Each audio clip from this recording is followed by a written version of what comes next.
City vision ప్రేక్షకులకు నమస్కారం. మాఘపురాణంలో మాఘమాస విశిష్టత గురించి చాలా అమోఘంగా చెప్పబడింది. ఈ పవిత్ర మాసం ఎన్నో పర్వదినాలు వస్తాయి. ఈ ముఖ్య దివ్య పర్వాలలో ఒకటి వసంత పంచమి. దీనినే మదన పంచమిగా శ్రీ పంచమి అని కూడా పిలుస్తుంటారు. ఆ విశేషాలన్నీ తెలుసుకునే ప్రయత్నం చేద్దాం. ఈ పండుగ రోజు ఎలాంటి పూజలు చేయాలో తెలుసుకుందాం. సరస్వతీ దేవిని మాఘ పంచమి నాడు శ్రీ పంచమి పేరిట ఆరాధిస్తారు. సర్వ విద్యలకు ఆధారం వాగ్దేవే కనుక చిన్న పెద్ద తేడాలు లేకుండా పుస్తకాలు కళలు అమ్మవారి దగ్గర పెట్టి ఈ రోజున ఆరాధిస్తారు.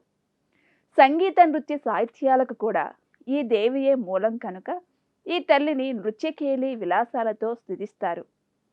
శ్రీ పంచమినే వసంత పంచమి అని మదన పంచమి అని అంటారు. ఈ తల్లిని జ్ఞాన ప్రాప్తి కోసం ఆరాధించమని బ్రహ్మ వైవర్త పురాణం చెప్తుంది.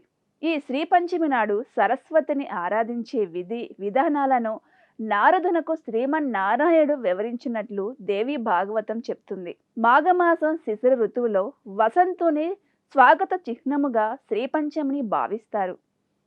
ఋతువులన్నిటికీ రాజు వసంతుడు కనుక వసంతుని ప్రేమను కలిగించేవాడు మదనుడు కనుక మదనుని అనురాగవల్లి అయిన రతీదేవిని ఆరాధన చేయటం కూడా శ్రీ పంచమి నాడే కనబడుతుంది. వీరి ముగ్గురిని పూజించటం వల్ల వ్యక్తుల మధ్య ప్రేమాభిమానాలు కలుగుతాయి. దానివల్ల జ్ఞాన ప్రవాహాలు ఏర్పడతాయి. అమ్మ దగ్గర అక్షరాభ్యాసం చేస్తే పిల్లలు జ్ఞానరాశులు అవుతారు. సరస్వతి ఆరాధన వల్ల వాక్శుద్ధి కలుగుతుంది. అమ్మ కరుణతో సద్బుద్ధిని పొందుతారు. మేధ, ఆలోచన, ప్రతిభ, ధారణ, ప్రజ్ఞ, స్ఫురణ శక్తుల స్వరూపమే శారదాదేవి. అందుకే ఈ దేవిని శివానుజ అని పిలుస్తారు. శరన్నవరాత్రులలో మూలా నక్షత్రం రోజున సరస్వతి రూపంలో దుర్గాదేవిని ఆరాధించినప్పటికీ మాఘమాసంలో పంచమి తిథి రోజునాడు సరస్వతీదేవికి ప్రత్యేక ఆరాధనలు విశేష పూజలు చేస్తారు.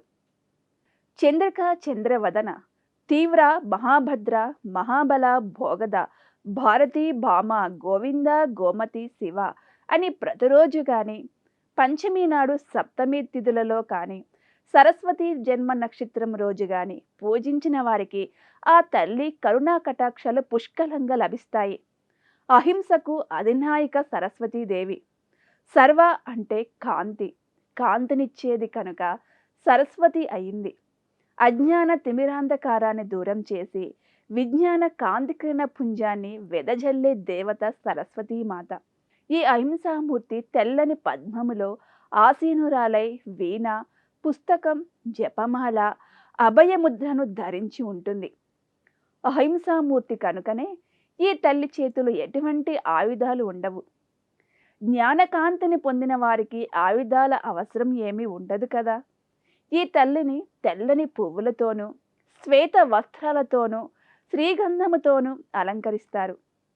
పచ్చని వస్త్రాలను లేక తెల్లని వస్త్రాలను ధరించి తెల్లని పూలతో అర్చనాదులు చేసి క్షీరాన్నాన్ని నేతితో కూడిన వంటలను నారికేలము అరటి పండ్లను చెరుకును నివేదన చేస్తారు. ఆ తల్లి చల్లని చూపులలో అపార విజ్ఞాన రాశిని పొందవచ్చు. వాగేశ్వరి, మహాసరస్వతి, సిద్ధ సరస్వతి, నీల సరస్వతి, ధారణ సరస్వతి, పరా సరస్వతి, బాలా సరస్వతి ఇలా అనేక నామాలు ఉన్నప్పటికీ సమాంపాతు సరస్వతి అని పూజించేవారు ఆ తల్లికి ఎక్కువ ప్రేమ పాత్రులట. సరస్వతీదేవిని ఆవాహనాది షోడశోపచారాలతో పూజించి సర్వ వేళల సర్వావస్థల యందు నాతోనే ఉండుమని ప్రార్థిస్తారు. వ్యాస వాల్మీకాదులు కూడా ఈ తల్లి అనుగ్రహంతోనే వేద విభజన చేయటం, పురాణాలు, గ్రంథాలు, కావ్యాలు రచించడం జరిగిందట.